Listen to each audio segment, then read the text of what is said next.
Salut, bienvenue dans cette nouvelle vidéo sur MX Réflexion où aujourd'hui on va essayer une 125 YZ un petit peu spéciale préparée par JLB.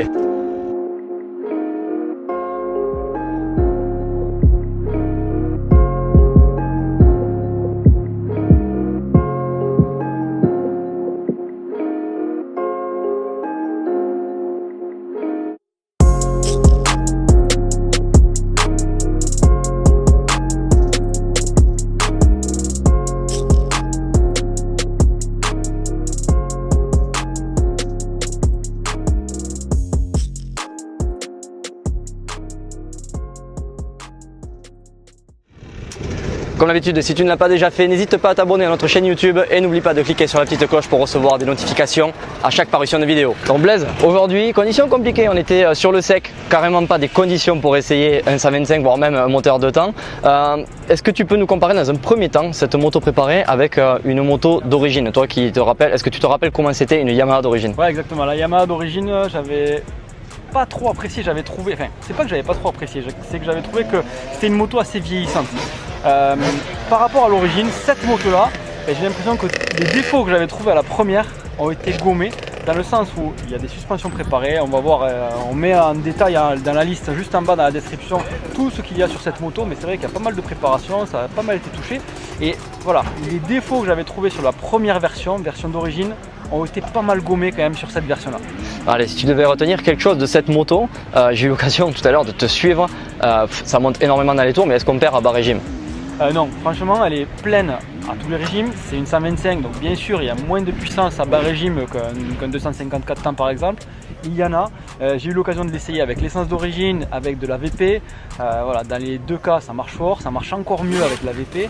C'est une très bonne moto niveau moteur, au niveau moteur elle est pleine, on peut monter dans les tours, elle prend les rapports beaucoup plus facilement qu'une moto d'origine, donc on sent qu'il y a pas mal de puissance, la puissance arrive à être amenée, il y a un peu plus de couple, donc elle est beaucoup plus pleine et ça fait de cette moto un moteur beaucoup plus joueur, beaucoup plus facile à utiliser qu'une 125 d'origine.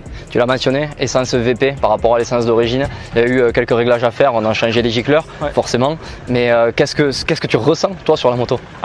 C'est impressionnant, je ne m'attendais pas à une telle différence entre l'essence d'origine et de l'essence VP.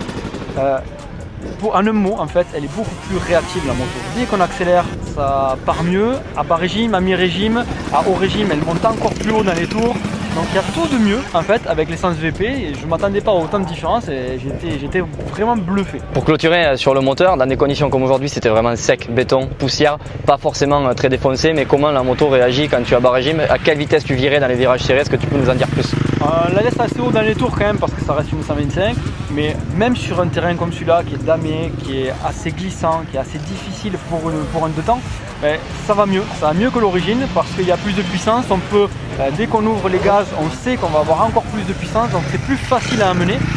La puissance n'arrive pas d'un coup, elle est quand même assez bien étagée, donc voilà, beaucoup plus facile à utiliser, beaucoup mieux, beaucoup plus performant et beaucoup mieux j'imagine en course.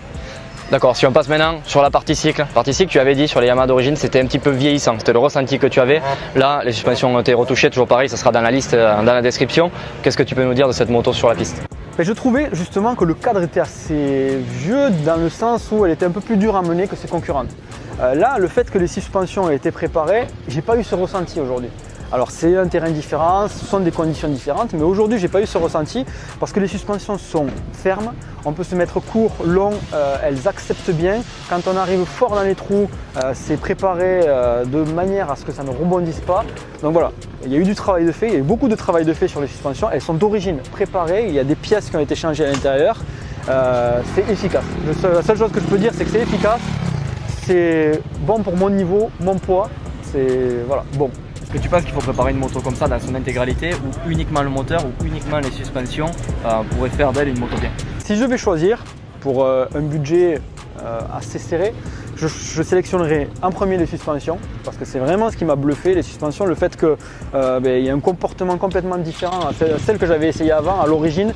Ça a modifié sa vivacité dans les virages, ça a modifié pas mal de choses. En second, le moteur, mais je dirais peut-être une ligne avec une culasse. Et après, c'est vrai que si on peut tout avoir comme celle-là, c'est un bijou pour moi. C'est quelque chose que je prendrais bien pour faire des courses de ligue, juste pour se faire plaisir, c'est le top. Tu penses qu'on peut avoir un moteur aussi puissant dans une partie cycle d'origine? Ça serait différent. Ça serait différent dans le sens où on aurait un moteur qui craque, qui va bien, mais par contre les suspensions ne nous permettraient pas d'arriver aussi fort dans les freinages, ça nous permettrait moins d'erreurs. Quand on se met en travers, ça pardonne moins, hein, on le sait, des suspensions d'origine. Donc là, le tout, commencer plutôt par les suspensions et terminer par le moteur. Bon voilà, j'espère que cette vidéo t'aura plu. C'était la 125 YZ de préparé par JLB. Cette moto appartient à un de nos fidèles abonnés, Alexandre Peller. Il nous suit sur les lives chaque semaine. N'hésite pas à lui lâcher un petit commentaire sur son profil perso ou pendant les lives. Il appréciera, il te répondra, j'en suis sûr, et bien mieux que nous.